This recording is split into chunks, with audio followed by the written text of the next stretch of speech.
Usually, when a politician does something really stupid just to get attention, my ipso facto response is to make sure I don't give them any attention. However, Louisiana's new governor, Jeff Landry, has rung a bell that deserves at least a few minutes' reflection. Earlier this summer, he signed legislation requiring every classroom in the state to display a poster-sized copy of the Ten Commandments in every classroom from kindergarten up through university classrooms. He argues that this is not religious indoctrination, but rather it is a matter of civics instruction, stating as fact that the biblical character of Moses was history's first lawgiver, completely ignoring the Sumerian law of Ur-Nammu, which predated Moses by nearly 1,000 years, and the Babylonian Code of Hammurabi, which predated Moses by more than 500 years. Which would be like Landry saying that Ernest Hemingway wrote the first book in English without giving any props to either Chaucer or Shakespeare. Landry's insistence that this is not an attempt at establishing Judeo-Christian tradition as a state religion, but rather it is teaching the history of civics, is the exact same argument that was made in the state of Kentucky in 1979 when they tried to mandate displays of the Ten Commandments in schools, which was a law that was struck down by the Supreme Court in 1980. Does Landry not know that Kentucky's version of the law was the same as his? Is he so unaware of history that he actually believes that Moses was the first lawgiver of the world? I gotta tell you, I gotta call BS on this one. Landry's a graduate of Loyola's University Law School, and I cannot believe that anyone who made it through a top-tier law school could have possibly gotten out of school without at least a cursory understanding of the history of lawmaking. It isn't simple ignorance that makes people like Landry say these things. He is playing on the prejudices of genuinely ignorant people who think that their conservative Sunday school classes taught them actual history. On one level, this is a deeply cynical attempt at manipulating simple-minded people to build his voter base. But not to manufacture my own conspiracy theories, but I'm forced to wonder if he may be doing this in order to lob one into the Supreme Court to give this out-of-control court the opportunity to reverse their 1980 ruling. And seriously, would it surprise any of us if this court actually did that? Maybe, just maybe, Landry is dumb like a fox, trying to score a win in the culture war that's trying now to enthrone white Christian ideology in a new fascist America. I have lately taken no small amount of encouragement from the sequence of events that pulled Kamala Harris to the top of the Democratic ticket, unleashing a wave of donations and enthusiasm that was motivated largely by the palpable relief we all felt that the democracy of the United States did not hang on the precarious performance of Joe Biden. But folks, the election is still a couple of months away. And you have to know that the outcome is still uncertain. I don't know why it's uncertain, but it's still uncertain. 5 years ago, I would not have believed that American democracy was such a fragile thing, subject to being lost in the whims of reactionary, uneducated, racist voters. But we have seen formerly reliable democratic institutions and values falling as if under the sword of homegrown invaders. Again, who would have believed 5 years ago that our Supreme Court would be reduced to turning unpopular Roman Catholic beliefs, that is, unpopular within the Roman Catholic Church, and turning their beliefs about sex into law, and that the Department of Justice would find itself incapable of doing the one and only thing that they exist to do, which is to prosecute serious crime. Totally failing to bring a case about Trump trying to overturn the democracy by sending his minions to invade the Capitol in order to overturn an election, or for stealing nuclear secrets and secret military plans and leaving them unguarded in a bathroom in the basement of his house. People, vigilance is called for. We cannot afford to be indifferent about these efforts at pulling down the wall that has existed between church and state for the last 200 years, and then castrating the Justice Department when we really need for them to be powerfully enforcing national security.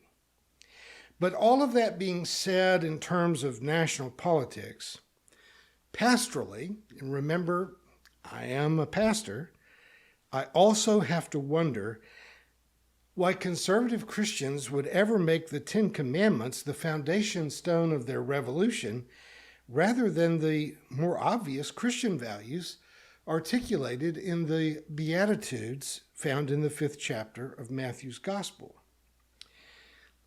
If you'll indulge me a few minutes of biblical commentary, the Ten Commandments are found in the book of Deuteronomy, from the Pentateuch, the ancient Torah of Jewish scripture.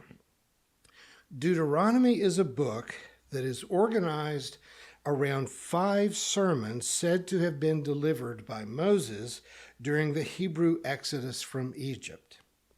This is the anchor book of Torah. 5 sermons delivered by Moses after he has been up on Mount Sinai. Matthew, which appears as the first book in the New Testament, although it was probably the 3rd gospel composed in the second half of the 1st century, Matthew's gospel was written by someone who had organized materials that he found in the Gospel of Mark and in the Gospel of Luke, and organized them into, you guessed it, 5 sermons allegedly delivered by Jesus.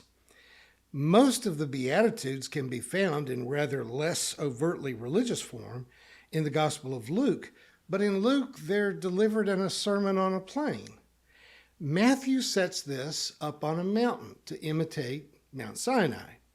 Matthew is determined in the way he edits his material about Jesus to present Jesus to the church as a new Moses.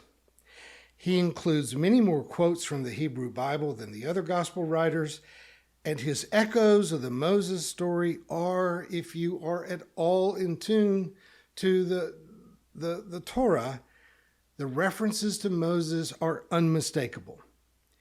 Now, it would admittedly be a lot neater if there were 10 Beatitudes to match the 10 Commandments, and I've seen some biblical scholars, including some of my professors, who did linguistic gymnastics trying to turn the 9 blessed are statements in the Beatitudes into 10. But honestly, if you're really being honest about this reading of the 5th chapter of Matthew, there's just 9.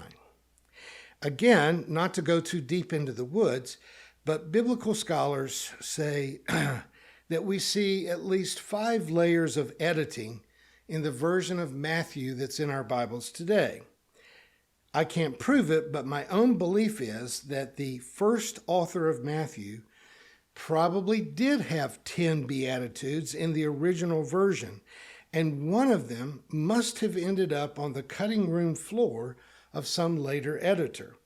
I can't cite any evidence to prove that other than the fact that the author of Matthew is too careful and too smart to have simply miscounted. Counting to 10, after all, is not that hard. Further, and please bear with me here, the blessed are formulation of the Beatitudes. Blessed are the poor, blessed are those who mourn, blessed are the hungry, blessed are the merciful, blessed are the pure in heart.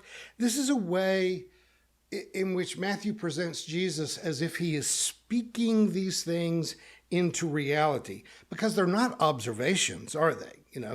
Ultimately, the hungry are not blessed, the poor are not blessed, but he is speaking it into existence, that they will be blessed. We don't see the meek inheriting the earth or the hungry being satisfied in our day-to-day life, but Matthew presents Jesus as if Jesus were God, saying things like, "Let there be light." Jesus is speaking the values of the Christian kingdom into existence. These things will be true, not because they're naturally true, but because Jesus says they will be true.